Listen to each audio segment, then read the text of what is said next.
Hi ladies, welcome to Orpanimi. This is Saratova Best. Here's the question for the day. While we're waiting for Mashiach to come, impatiently, rightly so, when we find ourselves falling into pits, going down into Gullus, as the Parsha is all about, Parsha Shmos, do we have to just close our eyes and ask somebody to wake us up when it's all over? That's officially called iskafia. Just don't deal with it. Just don't deal with the junk. Don't deal with the darkness. Just close your eyes. When it's all over, you'll wake up and you'll have the good stuff. Or do we have tools within Torah itself, the very same Torah that tells us Mashiach is on his way, that same Torah, does it have tools? Here it is, this same Torah. Does it have tools for me to be able to be fully joyous while I'm going through these last complex moments in all of my everyday struggles? Are there tools that can enable me to be in a mode of absolute joy? Is it available? Because one question is it available at all? The other question is, if these tools are available, am I going to use them? Those are separate questions. And then after that, will I use them fully? Do I believe in them? Will I integrate them? Do they become my basic download? A whole lot of questions. But all of that is immaterial unless I know that those tools are available. I can't integrate them and they can't become my basic reality unless those tools exist. So my first question is, I just want to know, from the Torah, do these tools exist? And I already found the answer this week.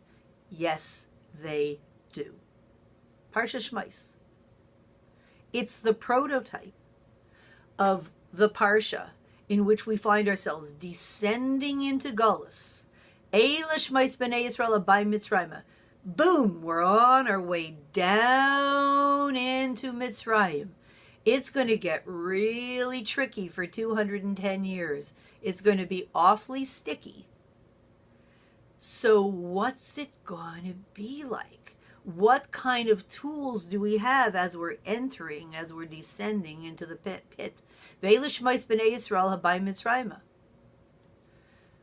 The tool is we're given these names as we're going down. We are identified in a deep intrinsic way. We are being empowered through our own names, through our identity, through our core essence to essence with God, with Torah. We are being empowered in something unbelievable. What is it?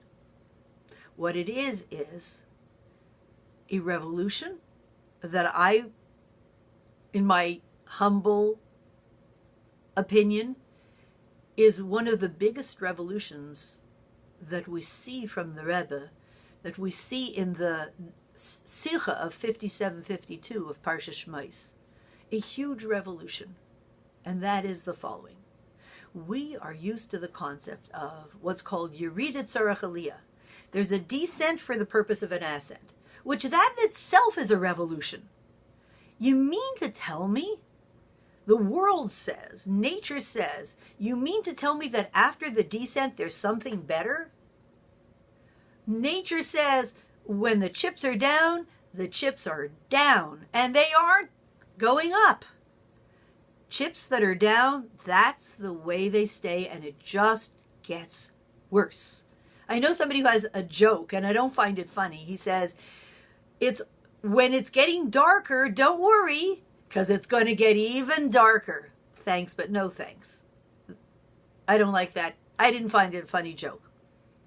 But Torah comes along and says, hey guys, besides darkness getting darker and it being a bottomless pit of darkness, God forbid, there's a deeper truth.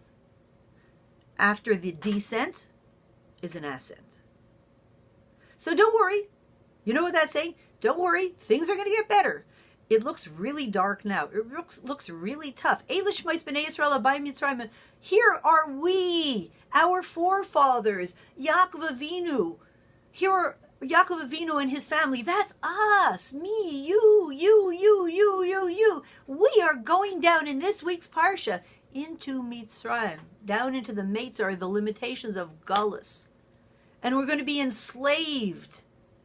We're going to be subject to all that stuff. I don't have to tell you the details of what it was like in Mitzrayim. You can hear it anywhere else, and you've heard it a million times. But we're going down, and so we're used to the idea, don't worry, we already read the story. Remember the Parsha, we read it, we read the Medrash, we read all that.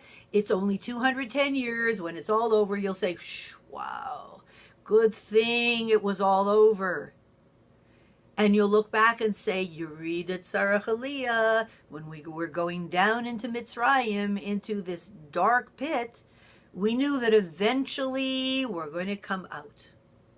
Excellent. That's a revolution in Torah. Comes along the Lubavitcher Rebbe in 57-52, in 1992, and says, let's take it to a deeper level.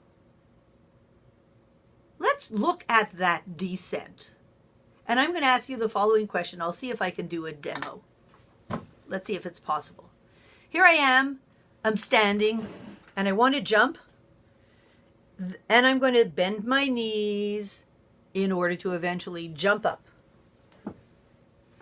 I ask you the following question. At what point in the descent, I'm bending my knees, going down, down, down, down, down. Eventually, I straighten my knees, and then I jump off the ground, and I'm catapulted up. I'm in a jump. Yay, we did it. We went down with bent knees in order to jump up. There's a moment when my feet are off the ground. Everybody acknowledges, you did it! You jumped! You got there! You had to go down, but now you're jumping. Good for you! Here's my question to you. What is the moment in this, bending the knees, going down, and then going up? What is the moment that you would say that was the first split second of the jump up? We all know what's down. As soon as I bend my knees, I'm going down, down, down, down, down. What would you call the up phase? Let's say we have to have it synchronized exactly so that we know the split second. What would you say is the split second? When your knees become straight, your legs are now straight? Is that the split second? Is it when your feet start to go off the ground? Is it when your heels are still on the ground and your heels are off the ground, your toes are still off the ground? When you're fully off the ground? When you're up in the air 6 inches? When is the moment that you say this begins the jump?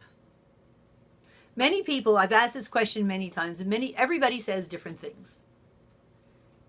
Do you know what it says in the Sikha? Do you know what the Lubavitcher Rebbe says? He says, the jump begins the moment that you bend your knees. The split second that you start to descend, that's the jump up. The split second that the down starts, that is up. It's called, we move past Yerida Tzarech Aliyah. We move past the descent is for the purpose of the ascent. And we move to a deeper truth, a more profound truth, a more Geuladic truth that says the descent is the ascent. The descent is, in essence, in a deeper way, the ascent. It's a mind bender. It takes thinking out of the box. It takes some homework to try to filter it through a lot of beliefs that you've had. But this is basic truth in Torah now. That's the revolution. And where do we see it in the Pasuk? And then the last question is, what does it mean for me? So where we see it in the Pasuk is, in the Parsha, the Parsha Shmos begins with Ve'ela Shmos B'nai Yisrael Abai Mitzrayma. These are the names of the B'nai Yisrael as they're going down. Down. That minute down. What kind of names do they have? Geula names. Not just names that in the merit of these Geula names surely one day will come out. The energy through the names it energizes this descent to be simultaneously an ascent. This Yerida to be simultaneously an Aliyah. through these names. That is the revolution, from Galus to Geula. All inserted into Parsha Shmos. This week, for you, for me, for all of us, unbelievable tools to take us through this process of going from Galus to Geula in every tiny little thing. So what it means for me, personally, and perhaps for you too, is that it inspires me to look at everything in my life and reframe all of my thought patterns and all of my reactions and say, wait a minute, I know what it feels like to be descending. It's a million times a day, 100 times a day, where, we think, oh, I don't feel like doing that, and no, I don't want to do that, but I have to, and it'll get better. And if you just wash the dishes, then just wash this pot, then you'll be able to cook something nice, and just have this conversation and make the business call and do the cold call and do this and do that, and all the things that we feel like, I don't want to do it. I just don't want to do it. And we feel like, okay, do it, get it over with, and then you'll have the good stuff. Says the Rebbe, no more. You can have the good stuff here now. Learn to think out of the box in keeping with the philosophy of Geula, the deeper truth of Geula, that the descent is now the ascent. Was it always? Obviously. Was that available to us? Obviously not. How do we know? We never heard about it. We were lucky to understand the descent will bring an ascent. But now that reality was brought out of Torah, it becomes basic. Just like we said about Shalom Mordechai a couple of weeks ago, darkness turning to light is basic. It can happen in a second. Descent being simultaneously the ascent is basic. But this one depends on our totally reframing our view of reality. Totally being willing to let go of the idea that it takes time to get from the descent to the ascent.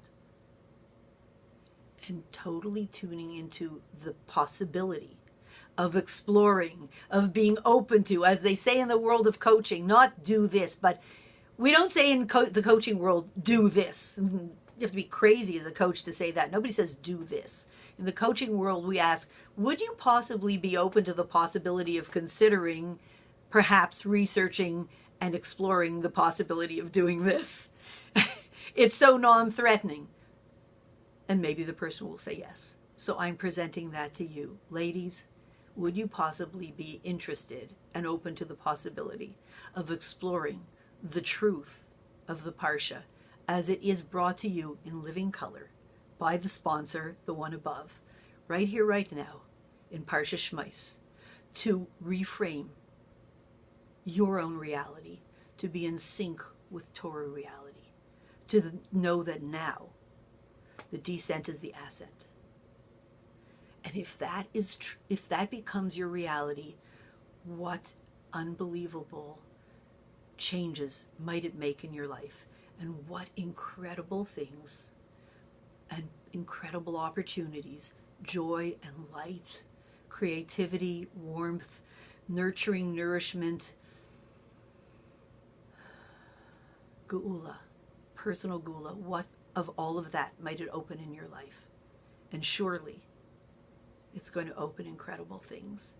And surely then, as we join hands across the globe, women all around the globe in this new reality will usher in the Geula Mitzvah Shlema immediately now. Thanks so much.